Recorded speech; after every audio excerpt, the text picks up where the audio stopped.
Hi everyone, Jamie Humphries here for Six String Alliance, and today we are taking a look at the 4 mini amps.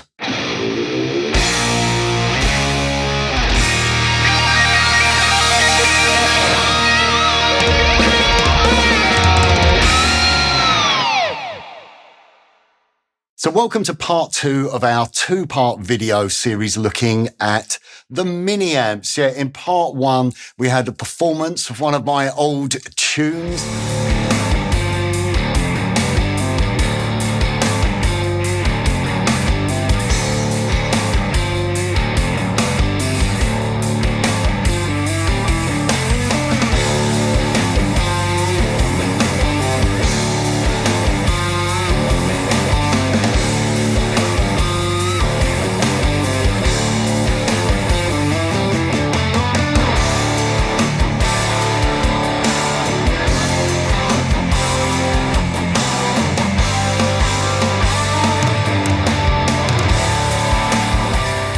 Through the paces, recording the individual sections using each of the amps, trying to capture the individual tones and see if there are differences in tones between these 4 miniature versions of their larger cousins. So now on to part 2, and what we're going to do is we're going to look at each of the amplifiers in a little bit more detail, looking at the features and listening to some tonal examples. So we have 4 mini amps. We have the Friedman, we have the Diezel, we have the Bogner and the Soldano. Now, these companies all fall under the umbrella of boutique amp distribution, and my friends and I at Boutique decided that it would be pretty cool to give these amps a little bit of a secondary look. They have been out a little while. I did do a demo of the Soldano last year, and I really enjoyed using this amplifier. So what these are 30-watt transistor amps. The layout of the amps is pretty similar. They all have a master volume, they all have a gain control, they all have bass, middle and treble, as well as a presence control, plus they have an effects loop. But each amp tries to capture some of the essence of the larger valve amp versions by including a variety of different features, different switches that will help you to shape the different gain structures as well as the tone stacks. The amplifiers also include an effects loop, so I've got a Wampler Metaverse delay set up there so we can hear the effects loop in action. So each one of these amps has a small power supply, so you don't have an onboard transformer, so it makes the amp really lightweight. It's great for just sort of chucking in your kit bag and taking to a rehearsal, or if you're going away somewhere, you want to travel light, use it for some recording, utilizing IRs. Also, they make a great solution as a backup amplifier. You know, if you're on a gig and your amp goes down, then you could reach for one of these amplifiers, and it's a fairly inexpensive solution. So let's dive straight in and take a look at our first amplifier. I am miking up. I'm running a Mesa 1x12 rectifier cabinet, the little compact angle cab. I've got that out in my amp room, and that's mic'd up with a Lewitt dynamic mic. I can't remember the name of it again, like I couldn't in my first video. It's the 440. It's like an alternative to an SM57, but it's a slightly nicer sounding microphone. Well, it's a much nicer sounding microphone. It's not quite as harsh, and it's got a nicer sounding sort of mid-range. It's a little bit fuller sounding. So as I've said already, this is a 30-watt amplifier. We have the master volume control, we have bass, middle and treble, and a presence control, and then we have the gain control. And then this amplifier has 2 additional switches. We have a gain cut control, so depending on where that control is set will give you more gain or less gain. That's quite handy actually for trying to clean the amps up. All of these amps are very gainy, and they don't really do clean, if I'm honest, although I got some pretty good results out of the Bogner. And then we have a tight switch there, which is really good when you start going into the higher gain sounds. That's the maximum amount of tightness there when you've got the switch down. I'm going to pull that all the way up to start with. But as you start to dial in more gain, it's going to start to get a little bit woofier. And especially for recording, it's nice to tighten up the low end. Okay, so let's set everything in the middle. I'm going to leave the master volume set. I've got it halfway, so when you go out in my amp room, it is excruciatingly loud, I have to say. So this is a really loud amp, so it will work really nicely in a rehearsal or on a small gig, and it will work great, as I said, as a backup amp. I have got the Metaverse running into the effects loop, but we haven't got that turned on at the moment. We'll put that in a minute. So let's have a listen.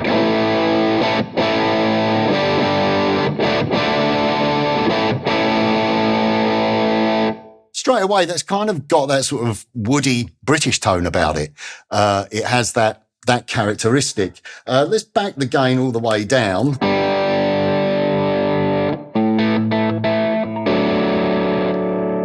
We're going to a single coil setting.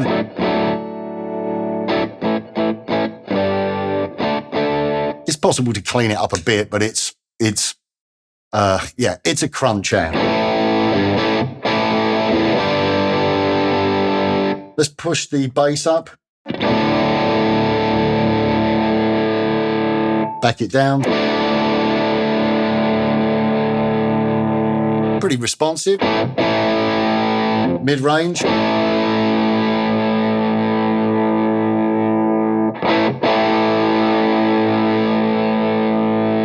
Treble.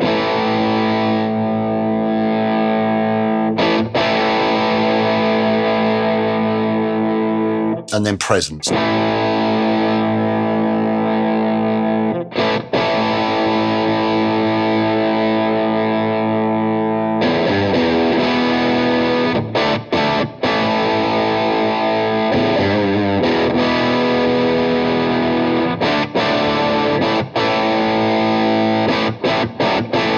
Sounds pretty cool. Let's increase the gain.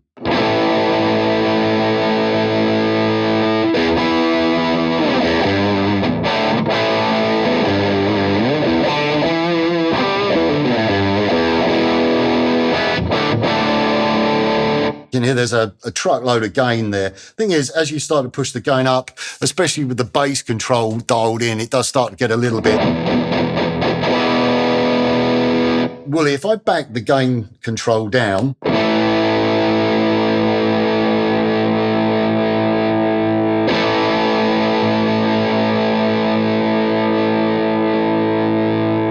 you can hear it pulling off. Hopefully that's translating in the recording, but I can hear that now. If I've got that pushed down, that's the maximum tightness.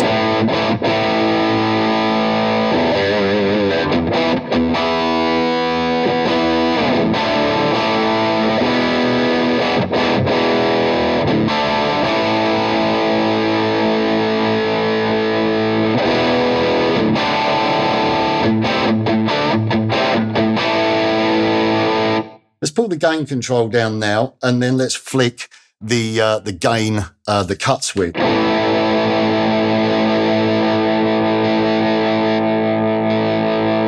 You can hear when I engage that, the gain increases. One more time.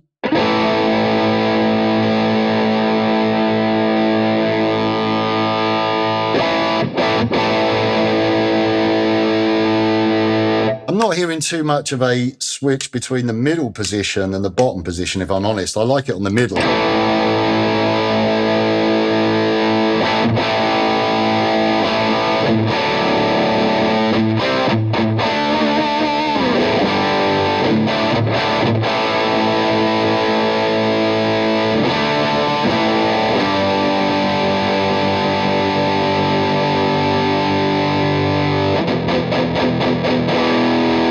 You can hear all the low end has come back in.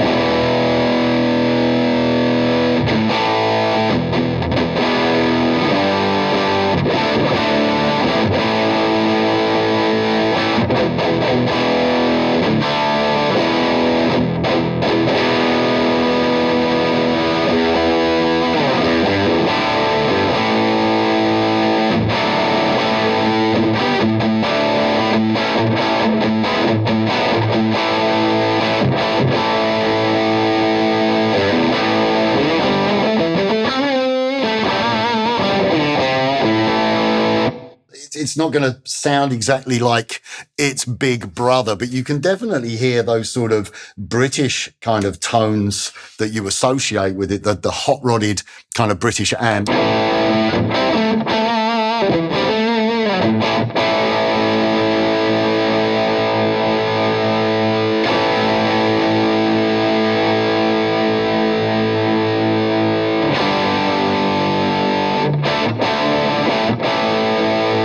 It's a good sounding amp. Good EQ controls there, lots of scope for changing the tone. It is kind of a one sound amp in terms of the amount of gain, but I definitely hear it's got that slightly darker sort of quality to it, a little bit more of a woody tone. Let's now, if I lean over without knocking everything over, I've engaged the Metaverse delay. For those of you unfamiliar with the Metaverse, it's a multi-delay with a MIDI. This is a great delay pedal, lots of different types of delay, ranging from sort of digital delay to analog and echoes and tape echoes, and lots of different types of emulation of classic delay units. And it's also stereo as well. I've just got it obviously running in mono, and I'm in the effects loop.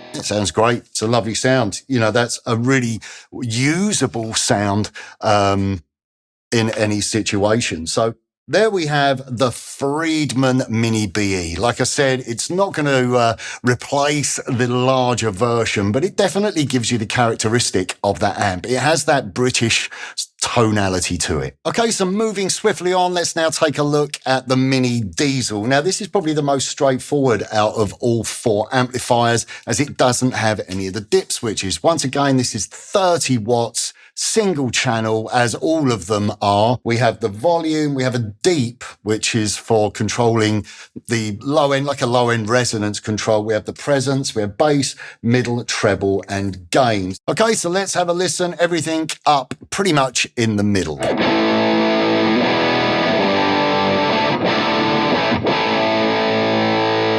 Now, straight away there's kind of a similarity I can hear when you have the controls set straight. So this is where, you know, you really have to kind of start to adjust the controls to make the amplifier come alive. Let's start by increasing, let's push the bass control up.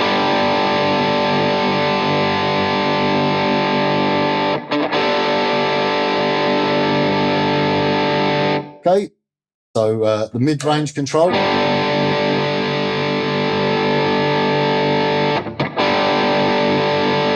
Treble.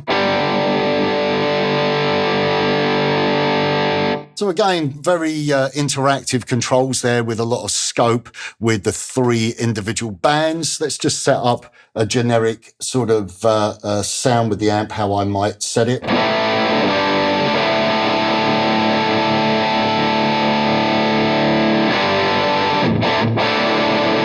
Pull down the gain control.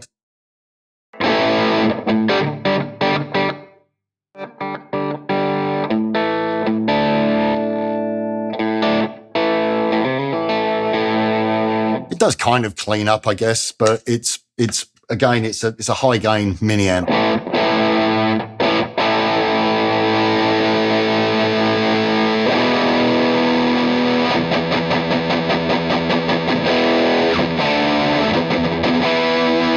Yeah, there's a lot of saturation there.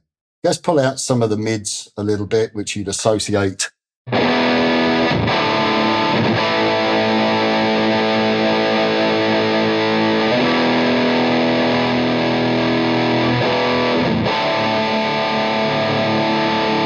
I kind of like it with the presence control pulled out a bit.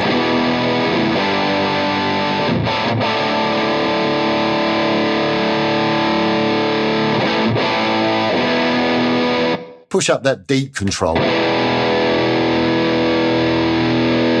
Yeah, you can really hear the low end coming in.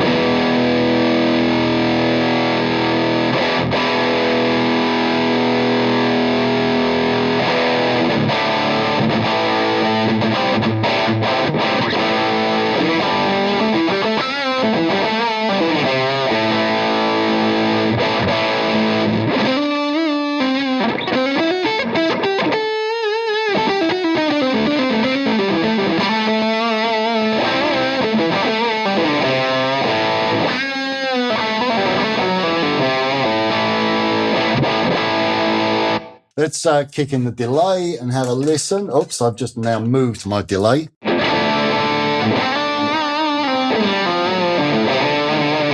I think it has a slightly more kind of tighter metal-y tone to it compared to the Friedman. Although the Friedman does tighten up, it's got that kind of British sort of honk to it. I think, you know, the differences between the amps are subtle. I have used the Diezel, but many, many, many years ago, so I can't really fully remember how it compares in terms of tone and how it compares in terms of replicating its larger cousin. One thing I will say is that I do kind of feel that maybe in the same way as Blackstar did with the HT5, where they took their HT dual pedal and gave it a power stage and turned it into an amp, it does almost feel like these are sort of pedals in the preamp stages with some form of power amp and some sort of, you know, filters to give it different options and make it feel a little bit more like an amp.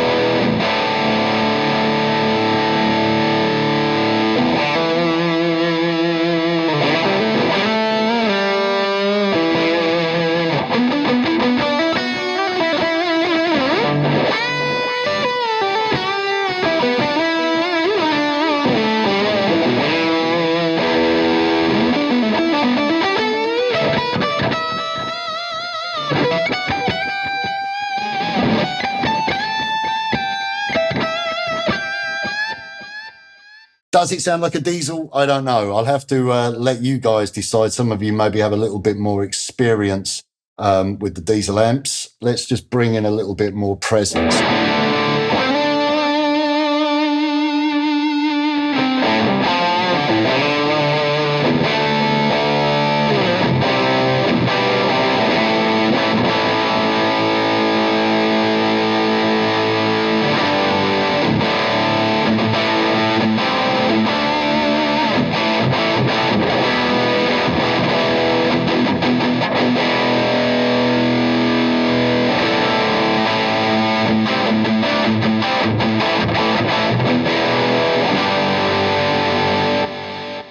That sounds pretty cool. So there you have the Diezel Mini VT amp. So a little bit more of a straight ahead sort of high gain amplifier compared to the Friedman. I think the Friedman sort of had a little bit more tonal variation, but again, you know, sometimes in certain positions you are hearing some slight similarities between them. So now let's move on to our third amp in our review demo comparison. Here we have the Mini Bogner amp. Now this is probably the most complex and also most versatile amp out of the three. Not only do we have the same set of controls on the front that we've seen, although they're in a wrong order just to confuse me and I can't see the controls from here, we have our volume, we have our presence, we have a treble, middle, bass and gain. Once again, this is a 30-watt amplifier with an effects loop, but this has a series of switches. The first switch that we have is a variac. Now, we all know about the variacs, what Eddie Van Halen used to control the voltage of his amplifier. Depending on what folklore you hear, whether he sort of cranked it or dropped it, he got it to a certain voltage that enabled him to run the amps a lot hotter. Now, many amplifiers have that on them, either variacs or multi-watts. I use a lot of boogie amps and a lot of those have the multi-watt on them, as well as one of my amps actually has a variac sort of stage on the power side of things, so it's a little bit spongier. And that's something else, that's a side sort of byproduct of using the variac. It has a slightly spongier sound. So this is a transistor amplifier with an external power supply. So the variac isn't going to drop the voltage at all. What it's doing is it's adding some compression. Let's just turn the variac switch. If I can find it, let's turn it off. Let's have a listen to them with the amp with the variac off. Now let's engage the variac switch if I can find it. There we go. As you can hear, the volume has dropped, but it's using compression to sort of emulate that. We have another switch, which is a gain, high and low gain position, which is really handy when it comes to cleaning the amplifier up. We've got a 3-position switch for controlling the position of the mid-range control. So different frequencies. I can't remember those off the top of my head, but it moves the kind of cue, if you like, or the range of where the mid-range control operates. From there, what's the other one that we have? We then have like a pre-EQ filter switch, which again in the middle, we got 3 positions. In the middle, it's kind of flat, and then depending where you switch it, will boost upper sort of mid-range frequencies, and that's really handy control as well. So let's just have a listen. We've got the variac engaged, the low gain. Are we on the middle switch there? We're on the middle switch there. So let's have a listen.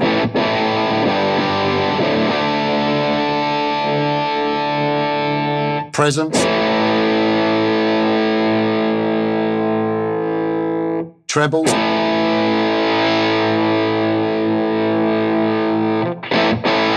That's quite a very reactive control. Mid-range.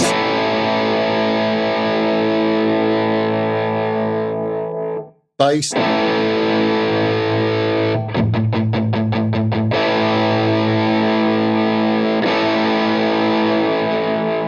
And then gain. First of all, let's set up a basic sort of EQ.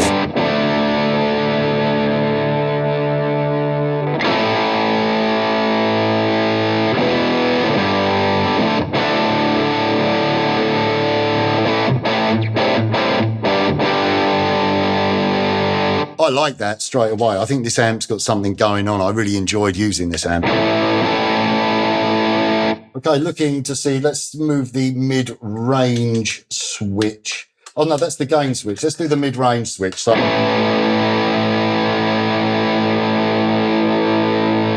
now the other position.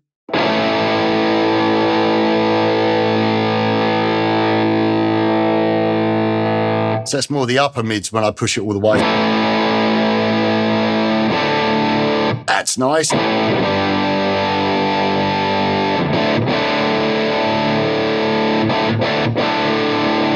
Let's engage the additional gain switch.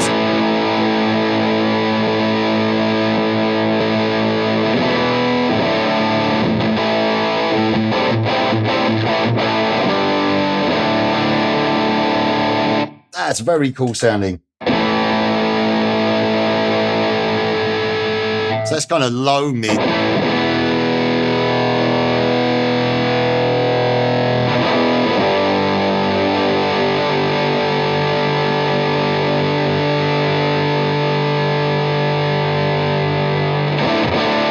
That's a really flexible control that, to have that switch on the mid-range control. Let's have a listen now to the pre-EQ. I'm just going to drop the gain back down so it's on the lower gain. So where's that switch?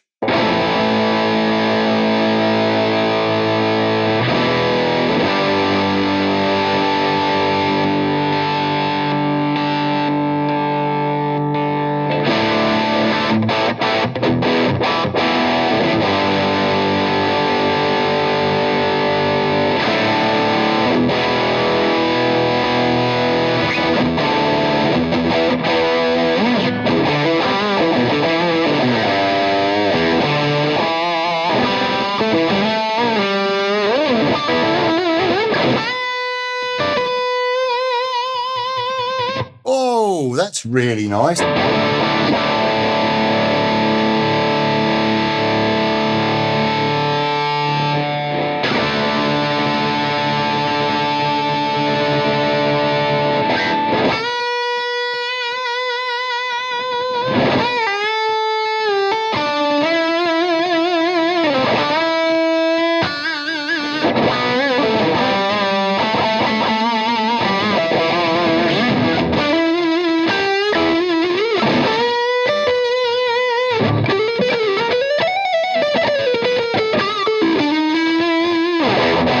So I'm noodling. I'm really crap at noodling. I never really enjoy the noodle, I must admit.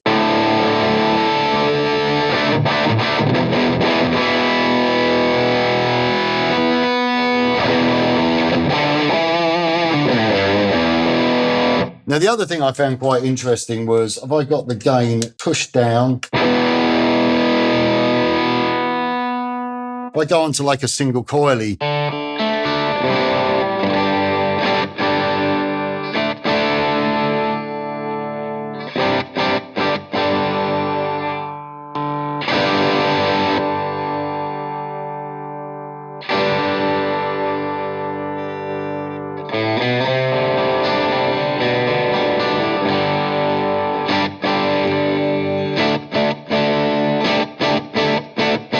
so it kind of starts to clean up a little bit, which I found this really useful when I was putting the track together. Okay, so once again, I've got the Metaverse connected to the effects loop. Let's just kick that in.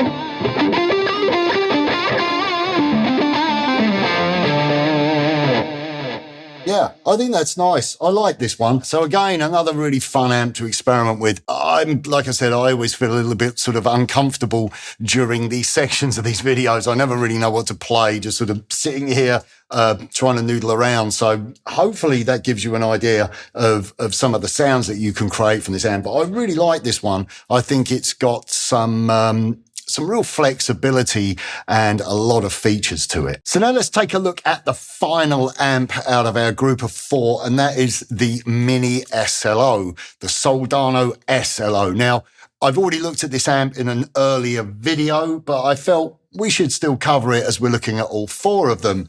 Now, for me, I'm slightly biased, obviously, because of the Van Halen thing and the fact that the Soldano SLO is such an iconic amplifier, not to take anything away from the other amps. The other amps are all, fantastic in their own right, but this is just such a historic amplifier when it comes to rock guitar.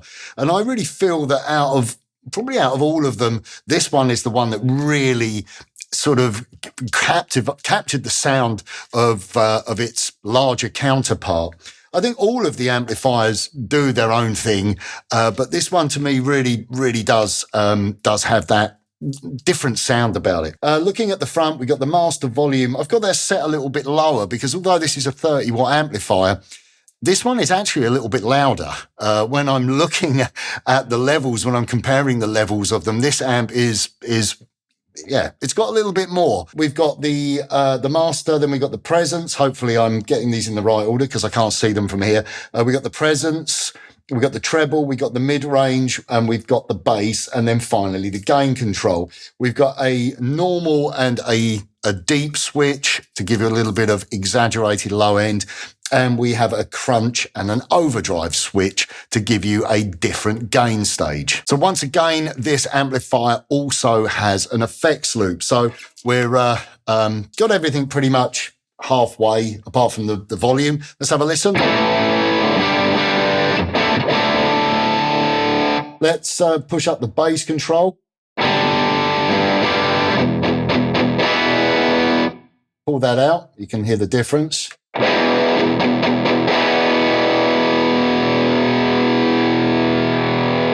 So again, even though it's a small transistor amplifier, that bass control is really well voiced. The mid-range.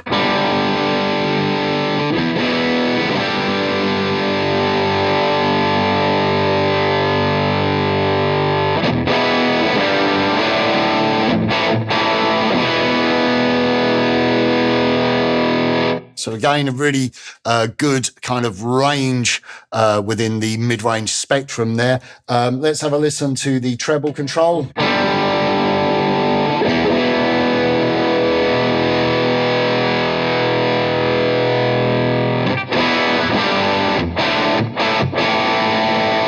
It's got that kind of bright sizzle that you would associate with that with the larger SLO. Presence control.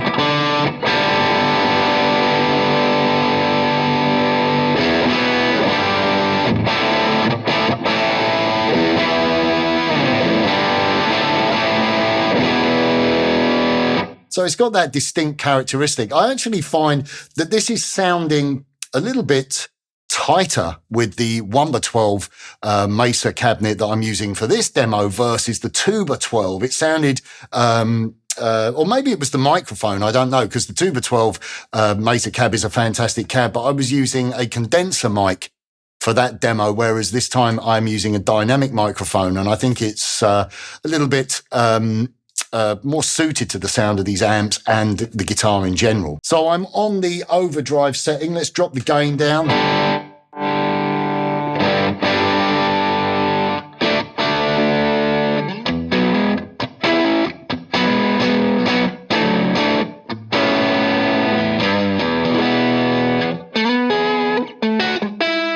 Get some nice sort of in-between clean.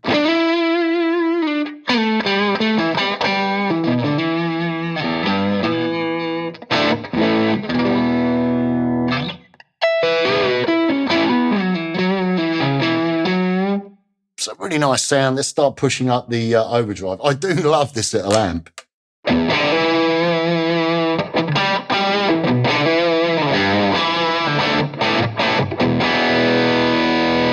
Actually, while we're on that level of gain, let's engage the deep.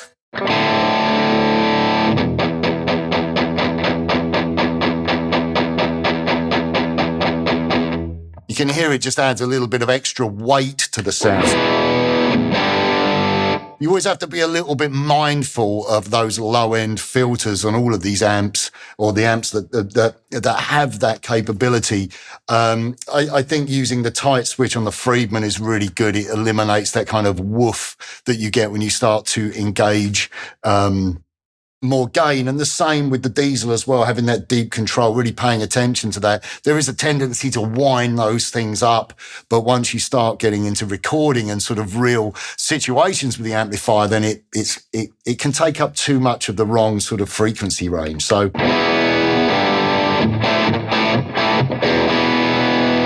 it's sounding pretty cool. Let's push the gain.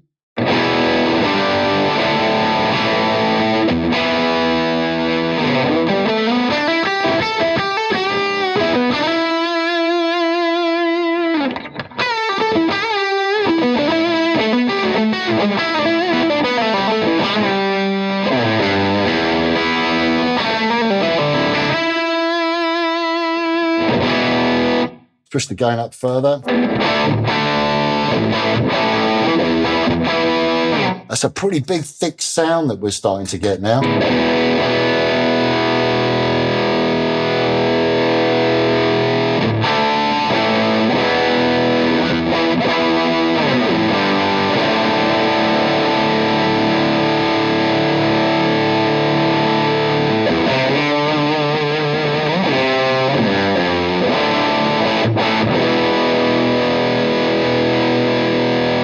Okay, let's pull down the gain and then just engage from the overdrive, from the crunch to the overdrive.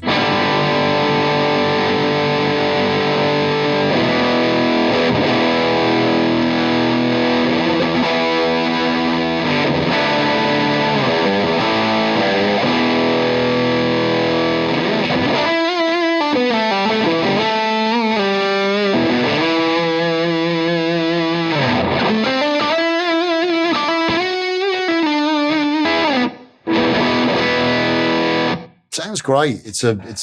I always say it sounds great. I don't know what else to say really. It's just, I enjoy using this little amp.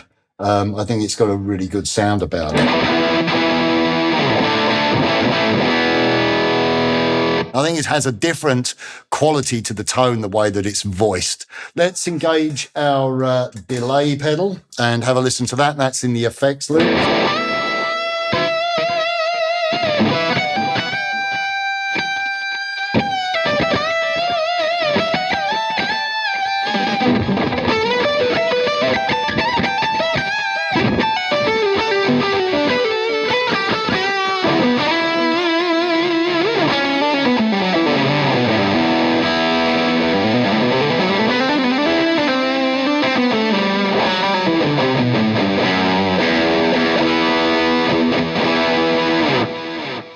That's a really nice lead sound.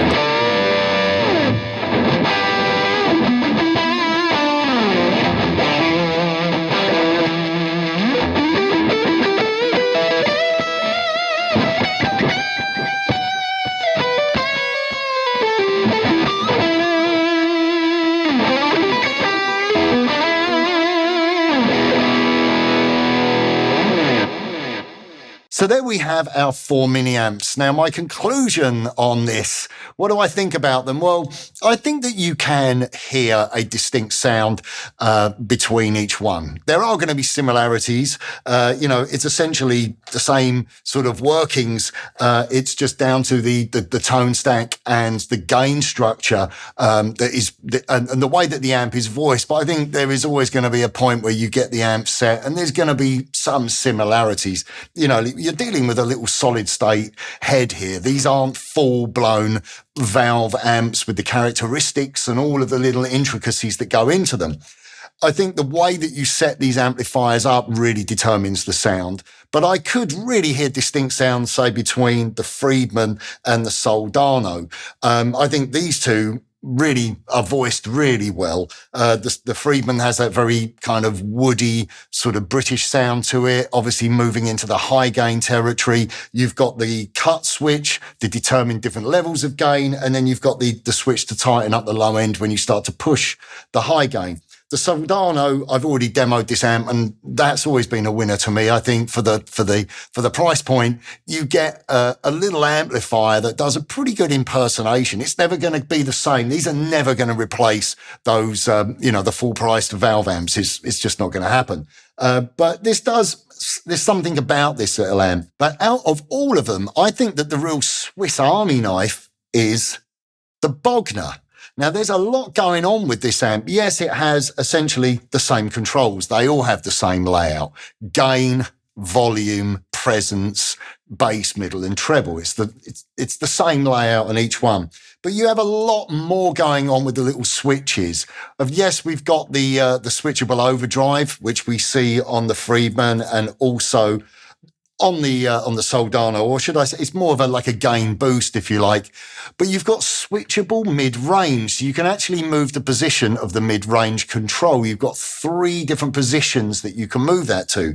You've got the pre-EQ switch as well, which again kind of gives you different, either a darker sound or a much brighter sound. So again, that's really kind of sculpting the sound. And let's not forget the variac switch, which isn't really a variac, is it? It's introducing some compression and it drops the level, but it gives you a slightly spongier tone. So I really think that this is an amp worth exploring. You can get probably the best clean tones out of this. I got some good clean tones out of the Friedman, but I think that the Mini Bogner gives you pretty convincing sort of push cleans. And if you run it by dropping the volume down on your guitar, then it cleans up pretty well. So I think versatility, this amp is the winner, and it's a good sounding amp. Let's not forget the Diezel though. The Diezel is very simplistic. I haven't played enough Diezel amps to really make a firm judgment, but from the amps that I remember it's a long time ago that I can't remember the Diezel that I had. Maybe it was a Herbert. I can't remember. It wasn't the VH, but anyway, that's besides the point. I remember the sound of that amp being very, very tight and focused. And obviously with that deep switch, you can to some degree emulate that. And I used this a lot for the rhythm parts of our performance track in part 1 of this 2-part video series. And this is just a straight ahead amp. It does exactly what you expect it to do. It gives you a good high gain tone with some versatility from the EQ section. Now, why would you buy one of these amplifiers? What is the use? Well, first of all, I'd like to address the kind of slightly negative side of things. It's a real shame that they don't have a headphone out with an emulated out that you could use for silent practice or to run into a recording interface or DI at a gig. And also it's a real shame they didn't come with a cabinet or offer some kind of generic cabinet that would work with each of them. Albeit you can get cabinets pretty easy. Like I said, I've got my little 1x12 Mesa Mini Rec cab, and that's working really well with these amplifiers. These make great amps to take to a practice. If you're looking for an amp that's going to give you a clean tone, obviously you can back the gain down and use pedals in front of them. But I think mainly having a lightweight backup amplifier, if you're a gigging musician, there's always the worry that you could run into problems with your amps. These are loud, they've got an effects loop, and you could quite easily, if an amp packed up, you could quite easily run this amp. I know my buddy Perfecto did a gig using the Soldano Mini, and it works absolutely great. And also, let's not forget the kind of novelty value. I know that's probably a slightly shallow thing to say, and some of you might not be willing to spend the money just to have a mini amp, but they look great and they are kind of cool things to have. You know, I love having the Mini Soldano sort of sitting there because it reminds me of the Van Halen amp. But I think if you're in the market for a loud, lightweight, portable practice amp that will double up as being used in rehearsals or being used in gigs or even a backup amplifier, then you should consider one of these. I think they're really good fun. I think the best sounding ones, or the ones that replicate, to my ears, their bigger counterpart are the Friedman and the Soldano. But I think that the Bogner, my experience of Bogner amps is listening to Alice in Chains, and I've never played a Bogner, I must confess. I think that the Bogner amp is probably the most versatile one, and I've really enjoyed experimenting with the little switches. This amp's got a lot going on, but if you want something a little bit more straight ahead just for a great distorted tone, then check out the Diezel. So, yeah, there you have it, the 4 mini amps. But for my ears, I can hear a difference. In some instances, it is a little bit subtle, but if you play the amps to the sound that they're associated with, then I really feel that they start to come alive. Okay, so that's it from me. I really hope you've enjoyed this 2-part look at the 4 mini amps. If you don't already, please subscribe. Take care. See you soon. Bye for now.